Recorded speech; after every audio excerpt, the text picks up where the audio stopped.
नमस्कार दोस्तों, क्या आपने कभी सोचा है कि कुछ लोग किसी भी काम में जल्दी महारत हासिल कैसे कर लेते हैं, जबकि बाकी लोग बार बार कोशिश करने के बावजूद भी असफल रह जाते हैं। दरअसल फ़र्क उनकी मानसिकता के अंदर होता है। हम में से ज़्यादातर लोग परिणाम के ऊपर ध्यान देते हैं, लेकिन जो असली जादू होता है वो प्रक्रिया के अंदर छिपा होता है। थॉमस एम स्टेनर की किताब द प्रैक्टिसिंग माइंड हमें सिखाती है कि हम कैसे धैर्य, अनुशासन और वर्तमान में रहने की कला को अपना सकते हैं और किसी भी क्षेत्र के अंदर, किसी भी कौशल के अंदर महारत हासिल कर सकते हैं। ये किताब हमें ये सिखाने में मदद करती है कि सफलता का असली रहस्य यात्रा का आनंद लेने में है, न कि केवल मंजिल तक पहुंचने में। इस समरी के अंदर हम इस किताब के सभी सिद्धांतों को विस्तार से समझेंगे और उन्हें जानेंगे, और साथ ही मैं आपको ये बताऊंगा कि हम कैसे उन सिद्धांतों को अपनी लाइफ के अंदर अप्लाई कर सकते हैं। ये किताब हमें सिखाती है कि हम कैसे अपने जीवन के अंदर अधिक ध्यान केंद्र कर सकते हैं और अपने लक्ष्यों को पाने के लिए एक सही मानसिकता विकसित कर सकते हैं। अक्सर हम लोग केवल परिणाम की चिंता करते हैं और प्रक्रिया को एकदम से नज़रअंदाज कर देते हैं। लेखक बताते हैं कि सफलता का असली रहस्य केवल परिणाम पर नहीं बल्कि प्रक्रिया के अंदर है। अब हम इस किताब के हर एक प्रत्येक बिंदु को विस्तार से समझते हैं और उन्हें अपनी जीवन में अप्लाई करने का तरीका को बताते हैं। इस किताब का जो पहला पॉइंट है वो है प्रक्रिया पर ध्यान दे, ना कि परिणाम पर। हम लोगों की जो सबसे बड़ी गलती होती है वो ये है कि हम लोग अपने गोल के ऊपर इतना ध्यान देते हैं कि उसकी यात्रा का आनंद लेने हम भूल जाते हैं। जब हमारा ध्यान केवल अंतिम परिणाम पर होता है तो हम एकदम से बेचैन हो जाते हैं और निराश महसूस करने लगते हैं। इसे पूरी तरह से समझने के लिए मैं आपको एक उदाहरण देता हूँ। मान लीजिए कि आप पियानो बजाना सीख रहे हैं। यदि आप केवल ये सोचते हैं कि आपको जल्दी से पियानो परफेक्ट तरीके से बजाना आना चाहिए तो आप निराश होने लगेंगे, लेकिन आप हर दिन के अभ्यास को एक अनुभव के रूप में लेने लगेंगे और छोटी से छोटी प्रगति को महसूस करेंगे तो आप इसे एक अधिक आनंद के साथ सीख पाओगे। इस पॉइंट को हम अपनी ज़िंदगी के अंदर कैसे लागू कर सकते हैं? अपने हर छोटे से छोटे प्रयास को सराहें और उससे सीखने की कोशिश करें, और ये बिल्कुल नहीं सोचे कि आपको कब सफलता मिलेगी, बल्कि ये सोचे कि आज आप क्या नया सीख सकते हो। हर प्रक्रिया को धैर्यपूर्वक अपनाएं और उसे एक बोझ नहीं बनने दें। इस किताब का दूसरा और जो सबसे इम्पोर्टेंट बिंदु है वो है धैर्य और अनुशासन विकसित करें। धैर्य और अनुशासन के बिना कोई भी नई आदत या कौशल विकसित नहीं किया जा सकता।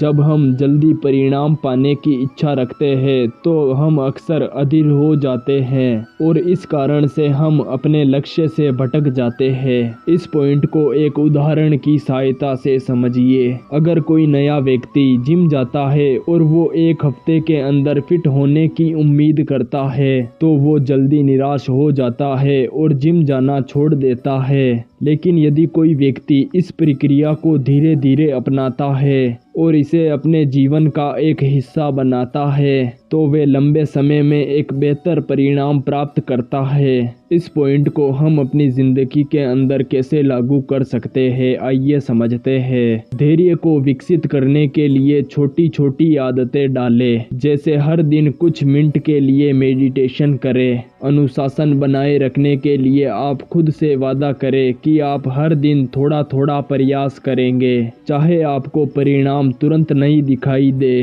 किसी भी कार्य को लंबे समय तक करने के लिए उसमें अपनी रुचि बनाए रखें। इस किताब का जो तीसरा पॉइंट है वो है वर्तमान क्षण में रहे।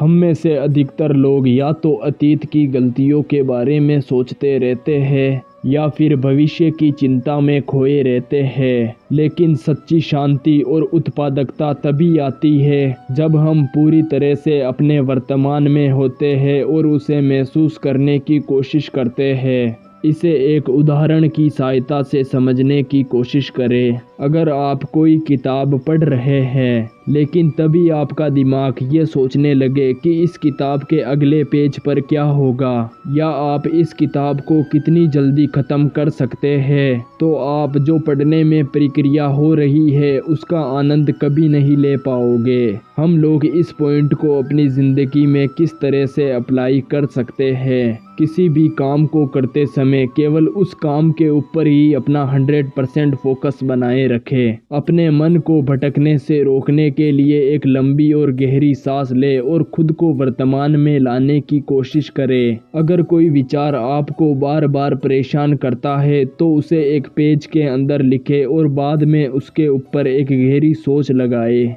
इस किताब का जो चौथा पॉइंट है वो है बिना निर्णय लिए निरीक्षण करें। जब हम कोई छोटी या बड़ी गलती करते हैं तब हम खुद को कठोरता से जज करने लगते हैं। हम लोग ये सोचने लगते हैं कि हम तो बेकार है या फिर हमारे अंदर कोई कमी है, लेकिन लेखक हमें बताते हैं कि हमें हमारी गलतियों को बिना किसी निर्णय के देखना चाहिए, जैसे कि एक बाहरी परिवेशक देखता है। अब इस पॉइंट को एक उदाहरण की सहायता से समझने की कोशिश करते हैं। मान लीजिए कि आप पेंटिंग बनाना सीख रहे हैं और अचानक से आपकी ब्रश की स्ट्रोक गलत हो जाती है। अगर उस समय आप खुद को दोष देंगे और निराश हो जाएंगे तो आप पेंटिंग बनाने की सीखने की प्रक्रिया से बाहर हो जाओगे। लेकिन अगर आप इस गलती को केवल एक सीखने का मौका मानोगे तो अगली बार आपकी पेंटिंग और भी अधिक सुंदर और व्यवस्थित बनेगी। हम इस महत्वपूर्ण पॉइंट को अपनी जिंदगी के अंदर कैसे लागू कर सकते हैं, आइए जानते हैं। अपनी गलतियों को स्वीकार करें, लेकिन उससे निराश कभी नहीं हो।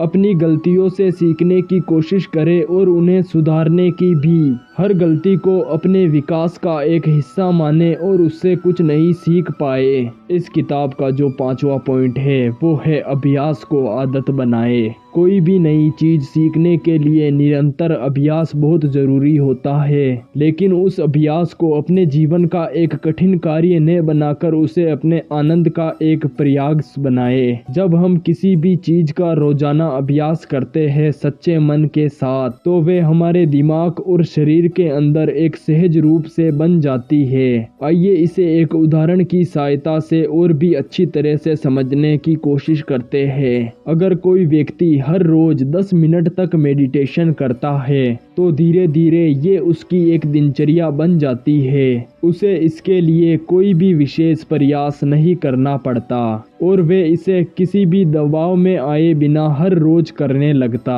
हम इस पॉइंट को अपनी जिंदगी के अंदर कैसे अप्लाई कर सकते हैं, आइए जानते हैं। किसी भी नई चीज को सीखने के लिए उसे छोटे छोटे भागों के अंदर डिवाइड करें।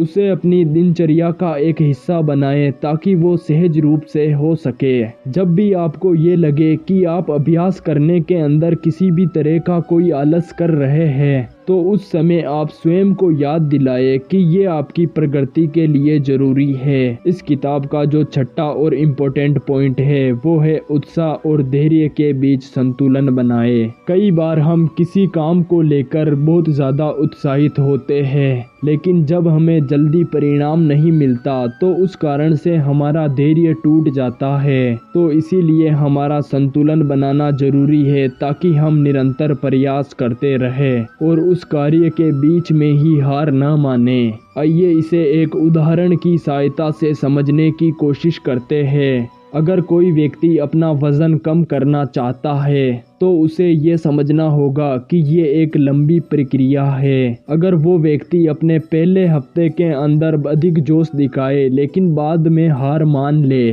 तो उसे सफलता नहीं मिलेगी। उसे उत्साहित भी रहना होगा और साथ ही धैर्य भी बनाए रखना होगा। अब हम इस पॉइंट को अपनी जिंदगी के अंदर कैसे अप्लाई कर सकते हैं, आइए जानते हैं। जब भी आपको किसी काम को लेकर जोश आए तो उसे एक संतुलित तरीके से इस्तेमाल करें। ताकि आप उसे लंबे समय तक जारी रख सके। अगर कभी आपको निराशा महसूस हो तो आप स्वयं को याद दिलाए कि हर एक चीज लंबा समय लेती है। साथ ही अपने लक्ष्य को दीर्घकालीन रूप से देखें, न केवल तत्कालीन रूप के। आई होप दोस्तों ये वीडियो आपको पसंद आई होगी। ऐसे ही और इंटरेस्टिंग ऑडियो बुक सुनने के लिए हमारे चैनल को सब्सक्राइब करें। धन्यवाद। मिलते हैं एक और नई ऑडियो बुक के साथ।